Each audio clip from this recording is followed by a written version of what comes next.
ಧಿಕ್ಕಾರ.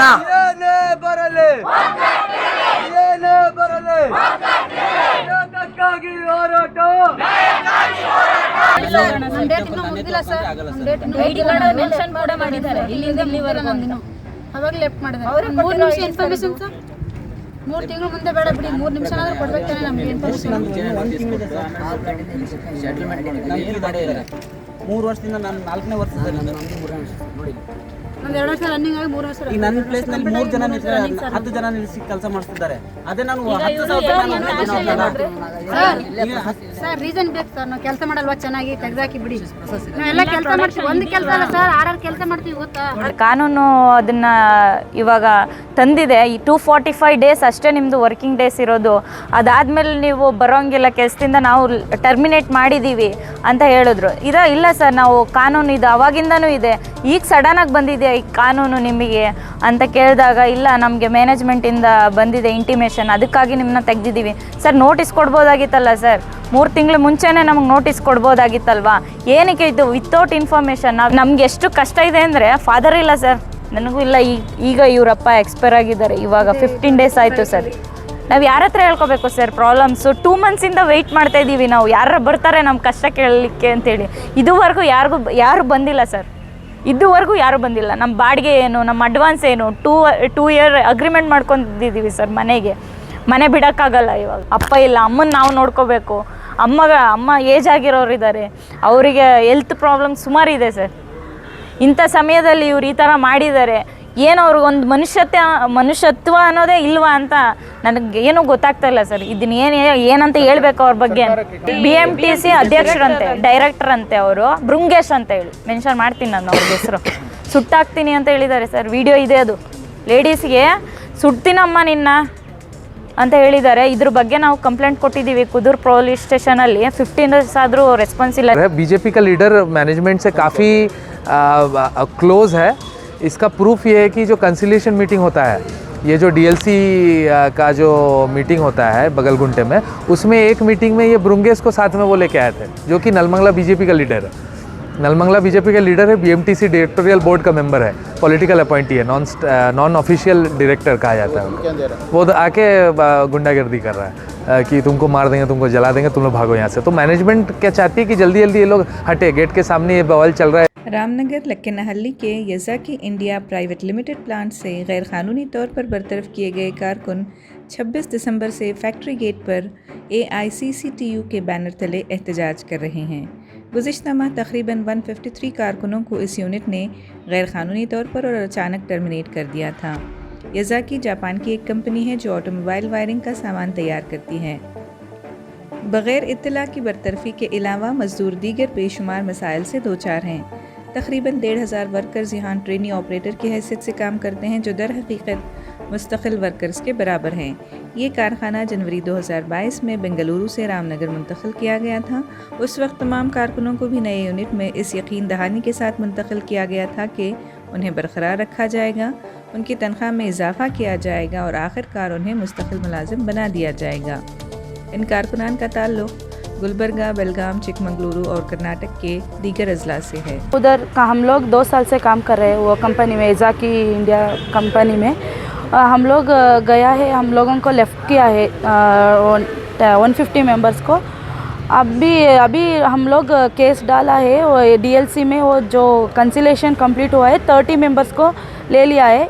जिस तरह ले लिया हम लोगों सभी लोगों को भी लेना है वापस. इतना ही हम मैनेजमेंट को पूछ रहे हैं. वो कुछ भी हम लोग सैलरी डिमांड नहीं कर रहा है कुछ भी नहीं कर रहा है. हम लोग जो पूछ रहे हैं हम लोगों को ले लो अंदर. हम लोग काम करने का मन है काम करना है तो हम लोगों को ले लो बोल रहा है. वो मैनेजमेंट में कुछ भी नहीं रेस्पॉन्स कर रहा है. हमारा रीज़न वो उसका रीज़न वो कोई भी नहीं बोल रहा है हम लोगों को. हम 2 अपॉइंट करने का वो कुछ करने का हमको पता नहीं है. वो अंदर क्या क्या सोच रहे हैं हम लोगों को पता नहीं है. हम जो काम कर रहा था 2 साल से कंटिन्यू काम कर रहा है. उधर जिगनी से इधर शिफ्ट हुआ. इधर 1 साल कंप्लीट हुआ. इधर 1 साल अभी तक कंप्लीट भी नहीं हुआ था. 1.5 मंथ बाकी था हम लोगों का. Without without intimation without letter कुछ भी नहीं दिया है, लेफ़्ट कर दिया है हम लोगों को। लेफ़्ट करके पूछा है, वो लोग रिस्पांस नहीं दे रहे हैं हम लोगों को। हम पूछ रहे हैं, अभी तक पूछ रहे हैं, अभी तक 2 मंथ हो गया हम प्रतिभटन कर रहे हैं कंपनी के सामने। वो गर्मी और पानी बारिश कुछ भी वो नहीं कंसिडर कर रहा है। हम लोग लड़की लोग सभी, लड़की लोग लड़का लोग सभी उधर खड़े होके पूछ रहे हैं, वो लोग कुछ भी रिस्पांस नहीं कर रहे।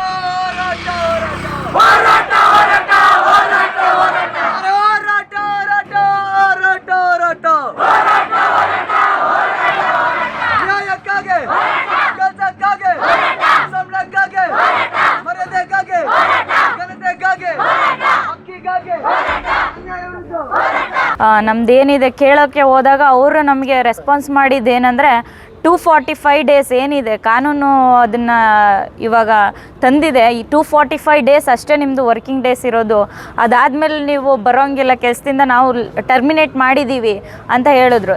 ಇಲ್ಲ ಸರ್, ನಾವು ಕಾನೂನು ಇದು ಅವಾಗಿಂದನೂ ಇದೆ, ಈಗ ಸಡನ್ನಾಗಿ ಬಂದಿದೆ ಈ ಕಾನೂನು ನಿಮಗೆ ಅಂತ ಕೇಳಿದಾಗ, ಇಲ್ಲ ನಮಗೆ ಮ್ಯಾನೇಜ್ಮೆಂಟಿಂದ ಬಂದಿದೆ ಇಂಟಿಮೇಷನ್, ಅದಕ್ಕಾಗಿ ನಿಮ್ಮನ್ನ ತೆಗೆದಿದ್ದೀವಿ. ಸರ್ ನೋಟಿಸ್ ಕೊಡ್ಬೋದಾಗಿತ್ತಲ್ಲ ಸರ್, 3 ತಿಂಗಳು ಮುಂಚೆನೇ ನಮಗೆ ನೋಟಿಸ್ ಕೊಡ್ಬೋದಾಗಿತ್ತಲ್ವಾ? ಏನಕ್ಕೆ ಇದು ವಿತೌಟ್ ಇನ್ಫಾರ್ಮೇಷನ್? ನಾವು ಎಲ್ಲಿ ಹೋಗಬೇಕು? ನಮಗೆ ಈ ಥರ ಭರವಸೆ ಕೊಟ್ಟು ಕರ್ಕೊಂಬಂದಿದ್ದೀರಾ ನೀವು ಹಳೆ ಪ್ಲ್ಯಾಂಟಿಂದ, ಅಪಾಯಿಂಟ್ ಕೊಡ್ತೀವಿ, ಸ್ಯಾಲ್ರಿ ಹೈಕ್ ಮಾಡಿಕೊಡ್ತೀವಿ, ನಿಮ್ಗೆ ರೂಮ್ ಫೆಸಿಲಿಟೀಸ್ ಕೊಡ್ತೀವಿ ಅಂತ ಹೇಳಿ ನಮ್ಮನ್ನ ಈ ಥರ ಕರ್ಕೊಬಂದಿದ್ರಲ್ಲ ಸರ್ ಅಂತ ಹೇಳಿದ್ದಕ್ಕೆ, ಇಲ್ಲ ಅಮ್ಮ ನಾನು ಕರ್ಕೊಬಂದಿಲ್ಲ ನಿಮ್ಮನ್ನ, HR ಮ್ಯಾನೇಜ್ಮೆಂಟೇ ಬೇರೆ ಇತ್ತು ಆವಾಗ, ಇವಾಗ ನಾನು ಬೇರೆ ಇದ್ದೀನಿ, ಅವ್ರು ಮಾಡಿರೋ ತಪ್ಪನ್ನು ನಾನು ಮಾಡಲ್ಲ, ನಿಮಗೆ ನನ್ನ ಕಡೆಯಿಂದ ಏನೂ ಇಲ್ಲ, ನಿಮ್ಗೆ ಅವ್ರು ಹೇಳಿದ್ದ ಅವ್ರನ್ನ ಕೇಳಿ, ನಾನು ಹೇಳಿಲ್ಲ, ನಾನು ನಿಮ್ಗೆ ಭರವಸೆ ಕೊಟ್ಟಿಲ್ಲ, ಅವರಿದ್ದಂಗೆ ನಾನಿಲ್ಲ, ನಾನು ಅವರಲ್ಲ, ನಾನು ಅವ್ರು ಮಾಡಿದ ತಪ್ಪನ್ನ ನಾನು ಇವಾಗ ಮಾಡಲ್ಲ ಅಂತ ಹೇಳಿದೆ. ನಾವು ಬೇರೆ ಕಡೆ ಗುಲ್ಬರ್ಗ, ರಾಯಚೂರು, ಚಿಕ್ಕಬಳ್ಳಾಪುರ, ಚಿಕ್ಕಮಂಗ್ಳೂರು, ಮಂಡ್ಯ ಈ ಥರ ಈ ಊರುಗಳಿಂದ ಬಂದಿದ್ದೀವಿ. ಎಲ್ಲ ಈಗ ಇಲ್ಲಿ ಬಡವ್ರ ಕುಟುಂಬದವರೇ ಸರ್ ಎಲ್ಲ ಇರೋದು, ಏನೋ ಉನ್ನತವಾದ ಸ್ಥಾನದಲ್ಲಿದ್ದೋ ಮಕ್ಕಳು ಯಾರೂ ಇಲ್ಲ ಸರ್ ಇಲ್ಲಿ. ಎಲ್ಲ ಈಗೂ ಕೂಡ ಸ್ಟಡಿ ಮಾಡ್ಕೊತಾ ಇದ್ದೀವಿ ಸರ್, ಅದೇ ದುಡ್ಡಲ್ಲಿ ಬರೋ 10,000 11,000ದಲ್ಲಿ ಸ್ಟಡಿ ಮಾಡ್ಕೊತಾ ಇದ್ದೀವಿ ಸರ್. ನಮಗೆ ಹಳೆ ಪ್ಲ್ಯಾಂಟಲ್ಲಿ ಬಂದುಬಿಟ್ಟು ವರ್ಷಕ್ಕೆ 500 ರೂಪಾಯಿ ಇಂಕ್ರಿಮೆಂಟ್ ಇತ್ತು ಸರ್. ಈ ಕಂಪ್ನಿಗೆ ಬಂದಮೇಲೆ ಅದು ಕೂಡ ತೆಗ್ದಾಕಿದ್ದಾರೆ ಸರ್. 12,000 ಬರ್ತಾಯಿತ್ತು, ಇವಾಗ 11,600 ಬರ್ತಿದೆ, ಅಂದರೆ ಲೆಸ್.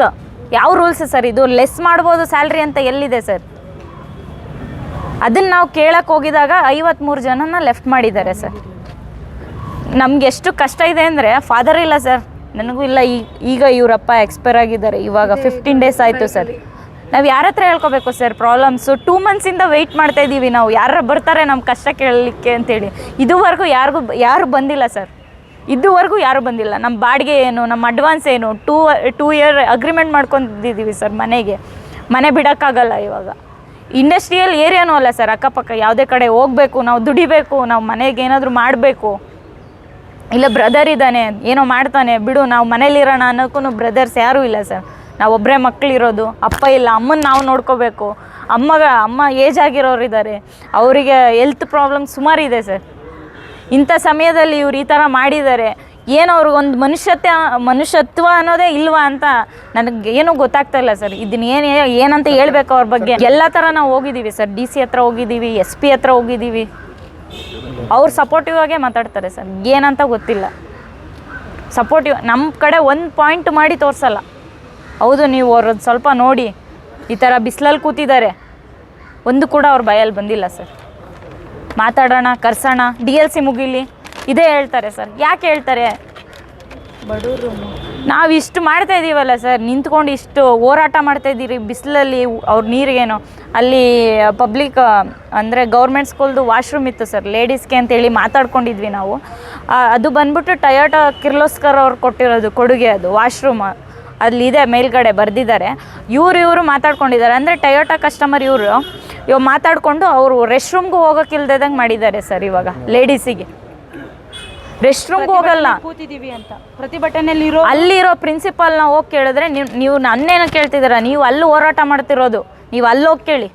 ಸರಿ ಮೇಡಮ್, ಇದು ಗೌರ್ಮೆಂಟ್ದು, ಯಾಕೆ ಕೊಡಲ್ಲ? ಗೌರ್ಮೆಂಟ್ದಿದೆ ವಾಶ್ರೂಮ್, ಯೂಸ್ ಮಾಡ್ತೀವಿ. ಅವ್ರ ಹೆಸರು ಗೊತ್ತಿಲ್ಲ. ಸ್ಕೂಲ್ ಇದೆ, ಒಂದು ಸರ್ಕಾರಿ ಇದೆ, ಪ್ರೌಢಶಾಲೆ ಇದೆ, ವಿಡಿಯೋ ಇದೆ, ಅದು ಸ್ಕೂಲ್ದು ವಿಡಿಯೋ ಇದೆ ನನ್ನ ಹತ್ರ. ಅವರು ಆ ಥರ ಹೇಳಿದ್ರು ಸರ್. ಒಂದು ಹೆಣ್ಮಗಳು ಅಂತ ನೋಡ್ದೇ ಅಸಭ್ಯವಾಗಿ ಮಾತಾಡಿದ್ದಾರೆ ಸರ್. ಅದು ಹೇಳೋಕ್ಕೂ ಅಸಾಧ್ಯ, ಅಷ್ಟು ಅಸಭ್ಯವಾಗಿ ಮಾತಾಡಿದ್ದಾರೆ. ಜೆಂಟ್ಸ್ ಮುಂದೆ ನಮ್ಮಗಳನ್ನ ಹೀನಾಯವಾಗಿ ಮಾತಾಡಿದ್ದಾರೆ ಸರ್. ಅವ್ರ ಪ್ರಿನ್ಸಿಪಲ್ ಅವರು ಒಂದು ಹೆಣ್ಣಾಗಿ ಆ ಥರ ನಡ್ಕೊತಾರೆ ಅಂದರೆ ಅದೇ ಸರ್ ನಾವು ಕೇಳ್ತಾ ಇರೋದು ಅದೇ. ನಮ್ಮ ಸ್ಟಡೀಸ್ಗೋಸ್ಕರ ನಿಮ್ಮ ಮಕ್ಕಳಿದ್ರೆ ನೀವು ಏನು ಮಾಡ್ತಿದ್ರಿ, ಈ ಥರ ಪರಿಸ್ಥಿತಿ ನಿಮ್ಮ ಮಕ್ಳಿಗೆ ಬಂದಿದ್ರೆ ನೀವು ಕ್ರಮ ಕೈಗೊಳ್ತಿದ್ರಿ, ಅದನ್ನು ನಮಗೆ ಮಾಡಿ, ನಮ್ಮ ಮೇಲೆ ಒಂದು ಸ್ವಲ್ಪ ಕರುಣೆ ತೋರಿಸಿ, ನಮ್ಗೆ ಕೆಲಸ ಕೊಡಿ. ನಿಮ್ಗೆ ಇನ್ನೇನು ಬೇಡ, ನಿಮ್ಗೆ ಇಂಕ್ರಿಮೆಂಟ್ ಬೇಡ, ಏನು ಬೇಡ, ನೀವು ಕೆಲಸ ಕೊಡಿ ನಮಗೆ, ಇಲ್ಲ ರೀಸನ್ ಕೊಡಿ, ಇಲ್ಲ ನಿಮ್ಗೆ ಎಂಪ್ಲಾಯ್ಮೆಂಟ್ ಕೊಡಬೇಕಾಗುತ್ತೆ ಅಂತ ಹೇಳಿ ನಿಮ್ಮನ್ನ ಟರ್ಮಿನೇಟ್ ಮಾಡಿದ್ದೀವಿ, ರೀಸನ್ ಇದೇ ಹೇಳ್ತಾರೆ ಸರ್ ಅವರು. ಅವ್ರನ್ನ ಕರೆಸಿದ್ದಾರೆ, ಅವ್ರು ಒಂದ್ಸಲ ಹೇಳ್ತಾರೆ ಪ್ಲಾಂಟ್ ಓನರ್ ಅಂತ, ಒಂದ್ಸಲಿ DLCಗೂ ಬರ್ತಾರೆ ಸರ್ ಅವರು. BMTC ಅಧ್ಯಕ್ಷರಂತೆ, ಡೈರೆಕ್ಟರ್ ಅಂತೆ ಅವರು, ಬೃಂಗೇಶ್ ಅಂತ ಹೇಳಿ ಮೆನ್ಷನ್ ಮಾಡ್ತೀನಿ ನಾನು ಅವ್ರ ಹೆಸರು. ಸುಟ್ಟಾಕ್ತೀನಿ ಅಂತ ಹೇಳಿದ್ದಾರೆ ಸರ್, ವಿಡಿಯೋ ಇದೆ ಅದು. ಲೇಡೀಸ್ಗೆ ಸುಡ್ತೀನಮ್ಮ ನಿನ್ನ ಅಂತ ಹೇಳಿದ್ದಾರೆ. ಇದ್ರ ಬಗ್ಗೆ ನಾವು ಕಂಪ್ಲೇಂಟ್ ಕೊಟ್ಟಿದ್ದೀವಿ ಕುದೂರು ಪೊಲೀಸ್ ಸ್ಟೇಷನಲ್ಲಿ. 15 ಡೇಸ್ ಆದರೂ ರೆಸ್ಪಾನ್ಸ್ ಇಲ್ಲ. ನಿನ್ನೆ ಬಂದಿದೆ ಅದು ರೆಸ್ಪಾನ್ಸ್. ಏನಂತ ಕೊಟ್ಟಿದ್ದಾರೆ, ಇಲ್ಲ ನಾನು ಯಾವ ಗೂಂಡಾಗಿರಿನೂ ಮಾಡಿಲ್ಲ ಅಲ್ಲಿ, ಅವ್ರು ಯಾರಂತಾನೆ ನಂಗೆ ಗೊತ್ತಿಲ್ಲ ಅಂತ ಹೇಳಿದ್ದಾರೆ ಸರ್. यज़ाकी इंडिया प्राइवेट लिमिटेड करके एक कंपनी है लेक्कनाहल्ली में, ये नलमंगला से करीब 14 किलोमीटर आता है। तो इस कंपनी में अचानक से 13 दिसंबर को जो है 53 वर्कर्स को निकाल दिया गया है विदाउट कोई नोटिस वोटिस नहीं, बस अंदर जा रहा है तो बोल दिया गया कि भाई आप नहीं हो, आप कल से मत आओ।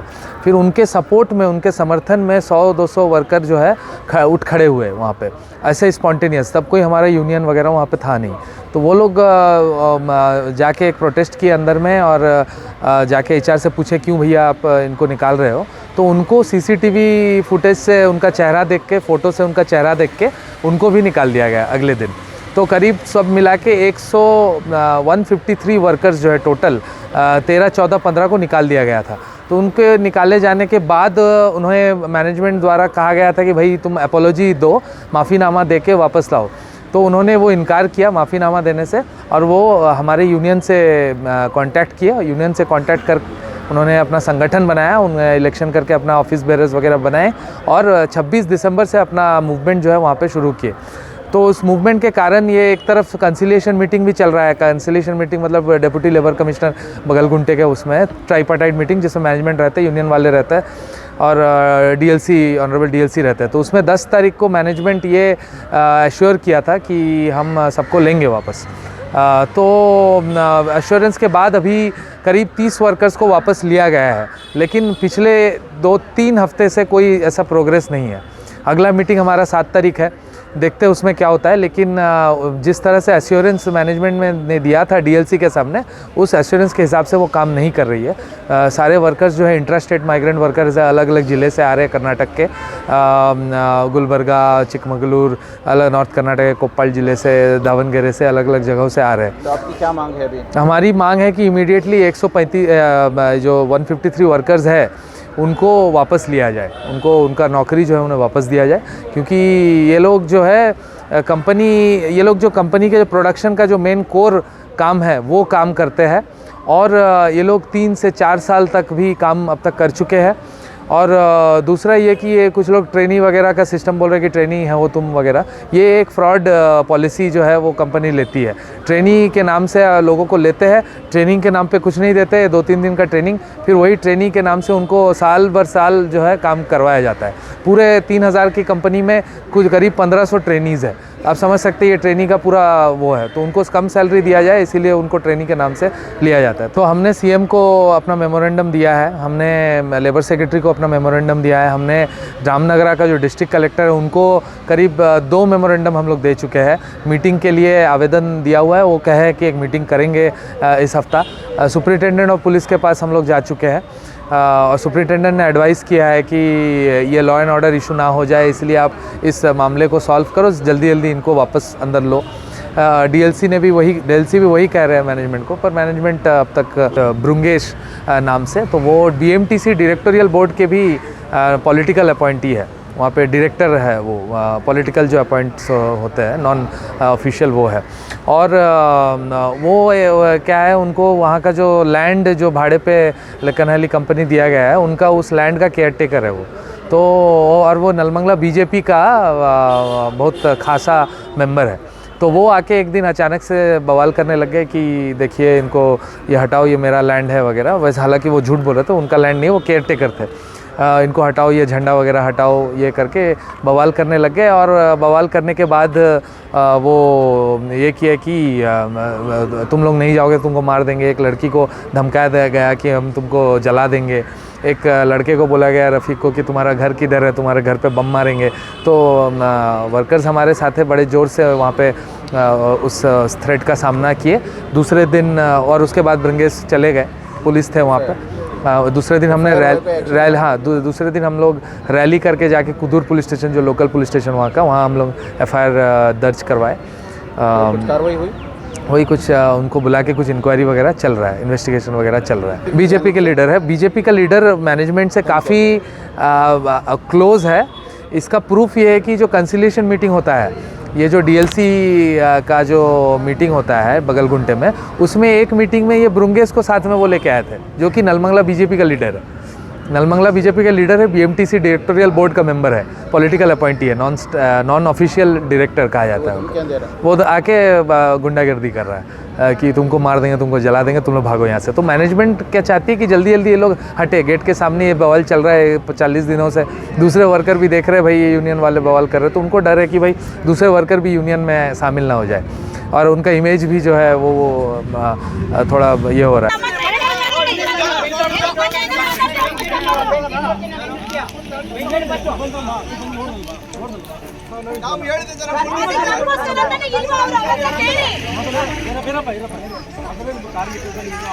हमको और संबंध ಇಲ್ಲ ರೀ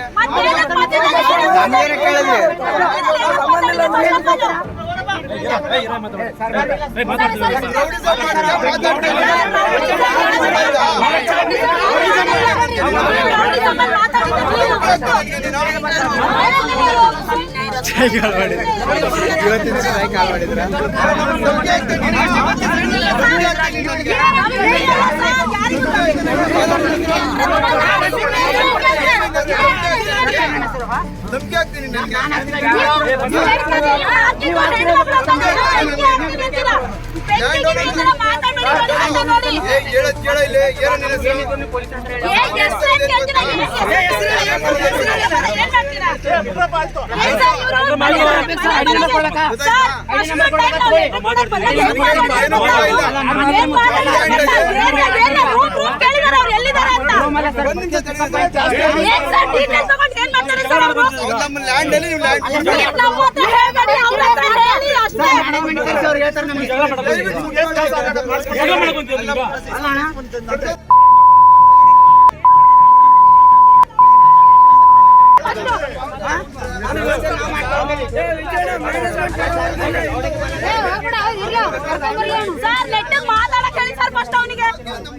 मैं एजाकी में 2 साल से काम कर रहा हूँ।